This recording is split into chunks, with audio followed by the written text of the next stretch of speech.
भूख का कोई धर्म नहीं होता साहेब, न ही कोई जाति होती है। जब भूख लगती है तो पेट को भोजन चाहिए और भूख तो सबको लगती है। जी हाँ, नेपाल ने भारत के अंधभक्तों, व्हाट्सएप यूनिवर्सिटी के ज्ञानियों को बहुत बड़ा संदेश दिया है। और सिर्फ नेपाल ने ही नहीं बल्कि श्रीलंका, बांग्लादेश ने भी एक संयुक्त संदेश भारत के नाम भेजा कि भूख और मूलभूत आवश्यकताओं का कोई जाति धर्म नहीं होता।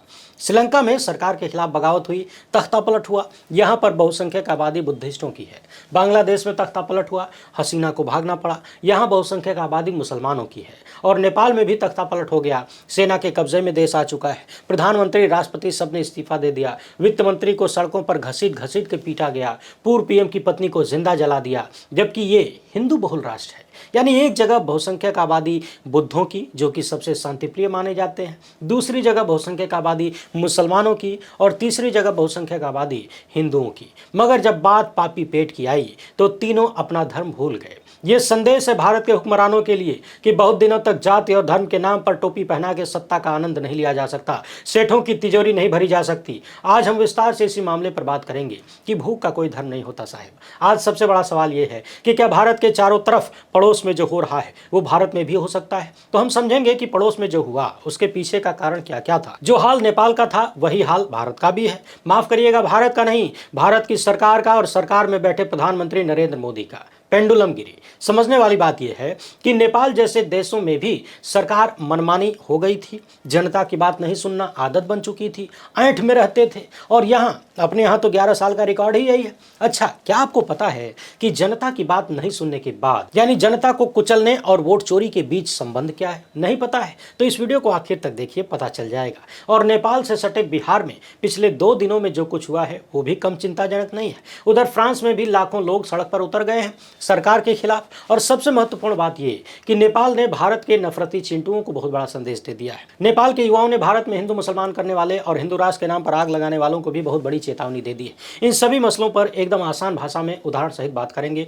पूरी तस्वीर आपके सामने साफ हो जाएगी कि आखिर भारत समेत तमाम पड़ोसी देशों में चल क्या रहा है। पहली बार है तो चैनल को सब्सक्राइब करके घंटी बजा दीजिए टन से। हर एक वीडियो को लाइक और शेयर करना जरूरी होता है, ये आपकी जिम्मेदारी है, निभाना है। इसके अलावा आपको मालूम है कि हम किसी धन्ना सेठ या राजनीतिक दल के दम पर नहीं चलते, इसलिए हमारा काम पसंद आता हो तो इसके QR कोड या फिर मोबाइल नंबर का प्रयोग करते हुए जो भी हो सके आर्थिक सहयोग भेजने का प्रयास जरूर करें। बहुत बहुत धन्यवाद। नेपाल के मामले पर मैंने पिछली वीडियो में कहा था कि नेपाल का पेंडुलम बनना यानी चीन के पाले में लुढ़कना अमेरिका को शायद पसंद नहीं आया, और जैसे ही अमेरिकी सोशल मीडिया कंपनियों पर बैन लगा माहौल बिगड़ गया। मगर समझने वाली बात यह है कि क्या हजारों किलोमीटर दूर बैठा अमेरिका दुनिया के किसी कोने में वहां अपने द्वारा प्लांट किए गए लोगों से कुछ भी करवा सकता है? क्या पैसे में इतनी ताकत है?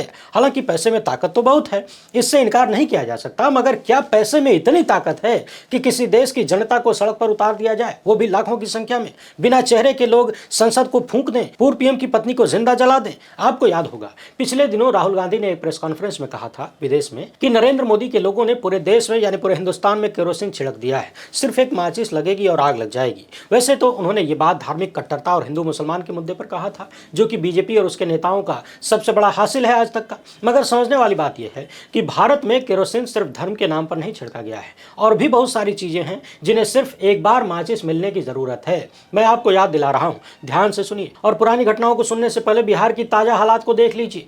कल बिहार में शिक्षक भर्ती को लेकर हजारों विद्यार्थी जुटे, मगर पुलिस ने इन्हें जमकर पीटा, घसीट घसीट कर गाड़ियों में ठूस दिया। कई अभ्यर्थियों को चोटें आई, और ये लोग कोई गलत डिमांड नहीं कर रहे थे, बल्कि वही मांग रहे थे जो सरकार ने देने का वादा किया था। अभ्यर्थियों ने कहा कि सरकार ने खुद ही 1,20,000 पदों पर भर्ती की घोषणा किया था, लेकिन वैकेंसी अब तक नहीं आई। यानी लाखों रुपए फूंक कर युवा पढ़ाई करें, मेहनत करें और सबसे महत्वपूर्ण अपनी जवानी खपा दें। जिस उम्र में व्यक्ति कुछ कर पाने की क्षमता में होता है, वो जवानी नौकरियों के चक्कर में बर्बाद हो रही है, और सब कुछ सत्ता में बैठे लोगों के ऊपर कुर्बान हो जाता है। ये लोग झूठे वादे करके कुर्सी पर बैठे रहते हैं। जब नौजवान निकले वादा याद दिलाने तो लाठी से मार मार के सर फोड़ दिया जाता है। अब जरा सोचिए, ये पहली घटना नहीं है जब नौकरी मांगने वालों पर या फिर पेपर लीक के खिलाफ आवाज उठाने वालों को पीटा गया। युवाओं को मार खाने की आदत पड़ चुकी है और पुलिस वालों को पीटने की आदत पड़ चुकी है। इन दोनों के बीच सत्ताधारी लोग आराम से सोफे पर बैठ के काजू की नमकीन खाते हुए शराबबंदी आंधी वाली फीलिंग ले रहे हैं।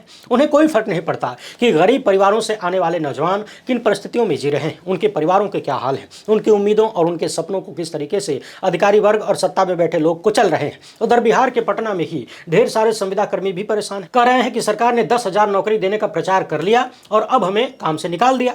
22 दिन से ये लोग धरने पर बैठे हुए हैं, 11 दिन से आमरण अनशन पर हैं। तबीयत बिगड़ी तो अस्पताल में भर्ती भी करना पड़ा। घर की आर्थिक स्थिति खराब होती जा रही है। यानी सोचिए, एक बार भर्ती करके खूब प्रचार कर लो, ढोल पिटवा लो, फोटोबाजी करवा लो, भोकालबाजी करवा लो और फिर कुछ महीने बाद निकाल के बाहर कर देते हैं।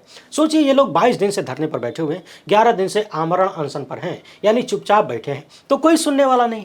यही अगर कल को सड़क जाम करने लगे, मार्च निकाल दें, तो लाठियों से पीट पीट के इन्हें रद्द कर दिया जाएगा और फिर इन्हें उपद्रवी कहा जाएगा। ऐसा लगता है कि महात्मा गांधी के रास्ते पर चलकर आंदोलन करने वालों से अंग्रेज भले ही डर गए हों, मगर वर्तमान सत्ता में बैठे लोग बहुत ज्यादा ढीठ हैं, बहुत मोटी चमड़ी है। इन चीजों से कोई फर्क नहीं पड़ता। और ध्यान रहे, हर वो छात्र जिस पर पुलिस की लाठी पड़ी है, जिसने सत्ता के दमन को झेला है, उसके दिमाग में ये चीजें बैठी हुई रहती हैं। एक छात्र के सर पर पड़ी लाठी पूरे परिवार, पूरे मोहल्ले और पूरे गांव पर लाठी होती है। उत्तर प्रदेश में सालों से शिक्षक भर्ती का मामला अदालतों में चल रहा है। कई बार अदालतों ने अभ्यर्थियों के पक्ष में आरक्षण को लेकर फैसला भी दिया, मगर वहां के अधिकारी सुनते ही नहीं है। यानी देश की अदालतों को ठेंगे पर रखते हैं। पहले आरक्षण घोटाला करते हैं और फिर सुप्रीम कोर्ट को ठेंगा दिखाते हैं, अदालतों को ठेंगा दिखाते हैं। जहां तक बात देश भर में केरोसिन की है, तो पहलवानों के मामलों को याद करिए। भले ही लड़ाई फिलहाल शांत हो, मगर सत्ता ने जो किया, पहलवान बेटियों के साथ जो किया, क्या वो सबके दिमागों से निकल गया है? अग्निवीर योजना के तहत देश के नौजवानों के साथ जो धोखा हुआ, सेना के साथ जो धोखा हुआ और फिर विरोध करने पर जिस तरह से छात्रों को पीटा गया,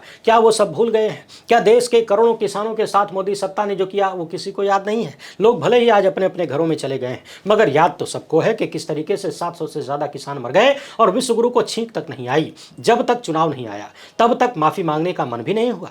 तमाम सिपाही दरोगा की भर्तियों को देखिए, नीट की परीक्षाओं को लेकर क्या कुछ हुआ याद तो होगा ही। डॉक्टरों की समस्याओं को देखिए, ड्राइवरों के खिलाफ कानून आ जाता है, वकीलों के खिलाफ कानून आ जाता है, विपक्ष के तमाम नेताओं मुख्यमंत्रियों को जेलों में डाल दिया जाता है। उमर खालिद जैसे तमाम नौजवान सालों साल बिना किसी सुनवाई के जेल में बंद हैं। सरेआम आतंकवादी हमले हो रहे हैं, पहलगाम से लेकर पुलवामा तक हमारे कितने ही नौजवान मार दिए गए। आए दिन जब देखिए तब कभी दिल्ली, कभी पटना, कभी लखनऊ, कभी भोपाल, कभी किसी अलग अलग शहर में नौकरी मांगने वालों पर लाठीचार्ज होता है। तो क्या सबके दिमागों से ये चीजें निकल गई हैं? बिल्कुल नहीं। याद सबको है कि सत्ता ने उनकी पीठ पर कैसे लाठी चलवाई है और जब नाराजगी हद से ज्यादा हो जाती है तो फिर एक दिन घड़ा फूट जाता है। भारत के आसपास तमाम देशों में, चाहे श्रीलंका हो, बांग्लादेश हो या फिर नेपाल, भ्रष्टाचार के मामले ने सभी को एक कर दिया। न कोई जाति, न कोई धर्म। जब जनता को दिखा कि किस तरीके से महंगाई से उनकी कमर टूट रही है, टैक्स के बोझ तले वो लोग दबे जा रहे हैं और युवाओं को नौकरी नहीं मिल रही, बेरोजगारी चरम पर है और भ्रष्ट नेता ऐसो आराम की जिंदगी जी रहे हैं। उनके बच्चे लाख नाकाबिल हो लेकिन करोड़ों अरबों में खेलते हैं, बड़े बड़े पदों पर बिठा दिया जाता है।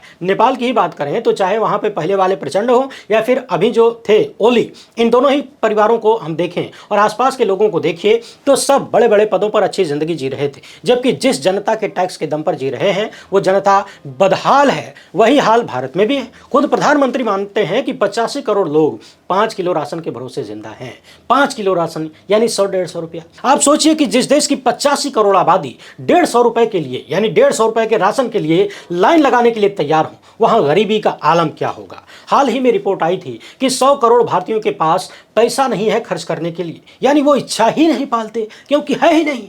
किसी तरह से बस पेट भर जाए, जिंदा रह जाए, उतना ही बहुत है। दूसरी तरफ आप देखिए, गृहमंत्री अमित शाह का बेटा, कहा जाता है कि उसे 2 लाइन अंग्रेजी कायदे से बोलने नहीं आती, शायद शुद्ध हिंदी भी ना बोल पाए कैमरे के सामने। कैमरा देखते ही हड़बड़ा जाता है, मगर दुनिया का क्रिकेट चलाता है। इस देश के करोड़ों युवाओं का दोष क्या है कि उनके पिता अमित शाह नहीं है, राजनाथ सिंह नहीं है, वरना विधायकी का टिकट मिल जाता। अगर उनके पिता नितिन गडकरी होते तो पूरे देश में पेट्रोल में मिलावट करने का लाइसेंस मिल जाता। भाजपा में आज की तारीख में 100 से ज्यादा नेता बताए जाते हैं जो परिवारवाद से उपजे हुए हैं। अरुण जेटली से लेकर सुषमा स्वराज, अनुराग ठाकुर, शिवराज सिंह चौहान और जितने भी नेताओं को आप देखेंगे ज्यादातर का हाल वही है। हालांकि ऐसा हाल विपक्ष की तरफ भी है, खूब है। नाराजगी उन लोगों को लेकर भी थी, तभी तो सत्ता परिवर्तन हुआ। मगर लोगों ने सरदर्द के खिलाफ सत्ता परिवर्तन किया, बदले में कैंसर मिल गया। तो क्या ये सारी चीजें जनता के दिमाग में नहीं है? अच्छा, एक बात और समझने वाली है, क्या आपके दिमाग में नहीं आता कि ये सरकार खुलेआम जनता के खिलाफ फैसले लेती है और विरोध करने पर लाठी भी चलवाती है? ऐसा क्यों? क्या इन्हें डर नहीं है कि जनता नाराज होगी तो सत्ता बदल देगी? दरअसल सारा खेल यही नजर आता है और यही वोट चोरी का संबंध भी भी नजर आता है।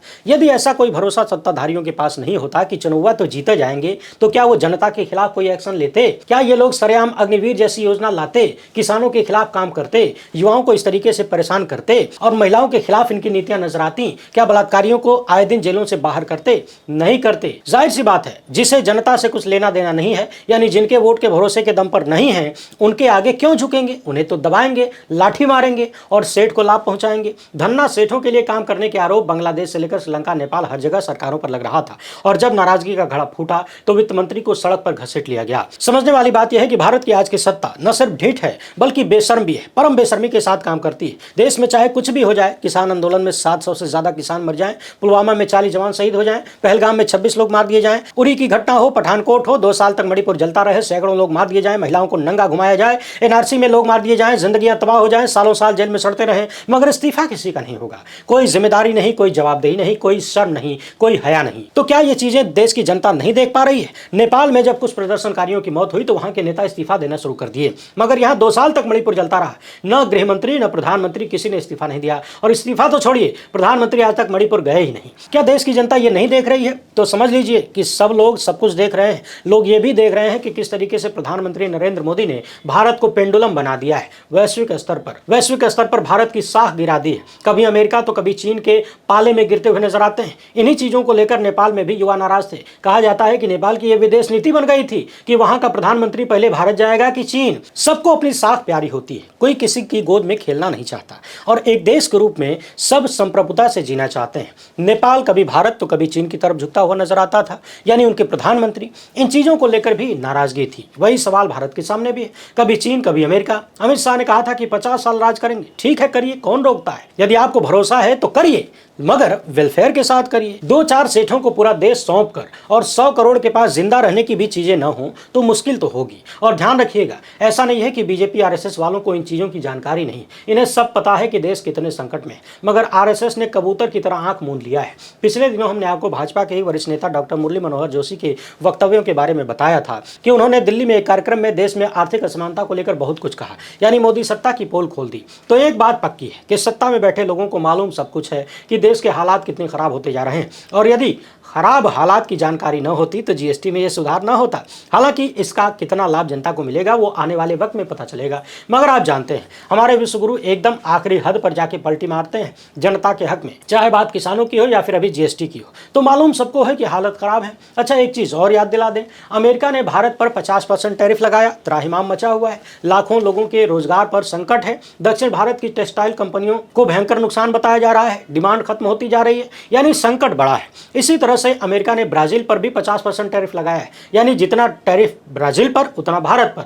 तो इन चीजों से निपटने के लिए ब्राजील ने ब्रिक्स देशों की मीटिंग बुलाई। 8 सितंबर को मीटिंग थी, इसमें चीन के राष्ट्रपति शामिल हुए, रूस के पुतिन भी शामिल हुए, मगर भारत के प्रधानमंत्री नरेंद्र मोदी गायब रहे, जबकि विदेश मंत्री जयशंकर को भेज दिया। सवाल यह है कि किस बात का डर है? ब्राजील पर 50% टैरिफ लगा तो वो नहीं डरा और आप डर गए मीटिंग में जाने से। आखिर क्यों नहीं गए? मीटिंग में ट्रेड वार को लेकर बात हो रही थी और आप विदेश मंत्री को भेज रहे हैं। अभी जब चीन में एससीओ की मीटिंग थी तो विदेश मंत्री इतने बीमार थे कि वहां नहीं जा पाए, और अब आप बीमार हो गए क्या, या फिर फोटो खिंचाने में व्यस्त हो गए, घूमने फिरने में? यानी हुजूर की विदेश नीति का यह फलसफा है कि न इस तरफ रह पा रहे हैं न उस तरफ, न तो 50% टैरिफ के खिलाफ खुलकर लड़ने की हिम्मत दिखा पा रहे हैं और न ही इसका कोई उपाय ढूंढ पा रहे हैं। नेपाल को लेकर एक चीज और याद दिला दें, वहां गोदी मीडिया पर भी खूब हमले हुए। सत्ता की चाटुकारिता करने वालों को जनता ने बहुत भयंकर सबक सिखाया। वैसे दुनिया भर के, खासकर भारत के गोदी मीडिया के लपटझंडिसों को देख लेना चाहिए। उनके ऑफिसों को जला दिया, बिल्डिंगें फूंक दी गई। वैसे ये पूरी तरह से एक ट्रेंड बन गया है कि मीडिया को कंट्रोल करो, धन्ना सेठों को देश बेच दो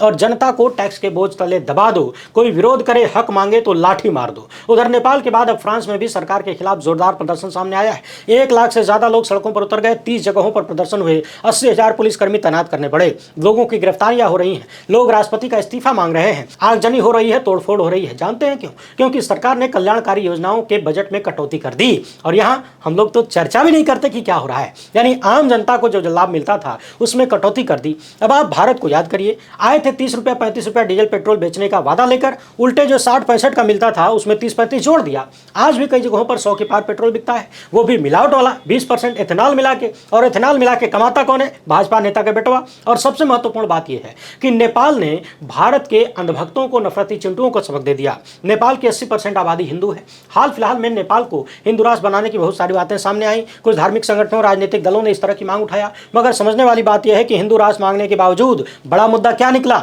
महंगाई, बेरोजगारी, भ्रष्टाचार। जाति और धर्म का पर्दा इन मुद्दों को दबा नहीं सकता, हाँ कुछ दिनों के लिए छुपा सकता है। देखते हैं पड़ोसी देशों से भारत के हुक्मरान क्या सबक लेते हैं, सबक लेते भी हैं या फिर इंतजार करते हैं वैसी ही परिस्थितियों की। संवैधानिक संस्थाओं पर कब्जा, लाठी के दम पर, मुकदमों के दम पर जनता को चुप कराना, ये सब पड़ोसी देशों में हो रहा था। और यही सब पिछले 11 सालों से भारत में भी लगातार हो रहा है, वो भी अभूतपूर्व स्तर पर। वैसे आपको क्या लगता है? इन मामलों पर अपना जवाब कमेंट बॉक्स में जरूर लिखिएगा। पहली बार है तो चैनल को सब्सक्राइब कर लीजिए। हमसे जुड़ने के लिए बहुत बहुत धन्यवाद। जय हिंद।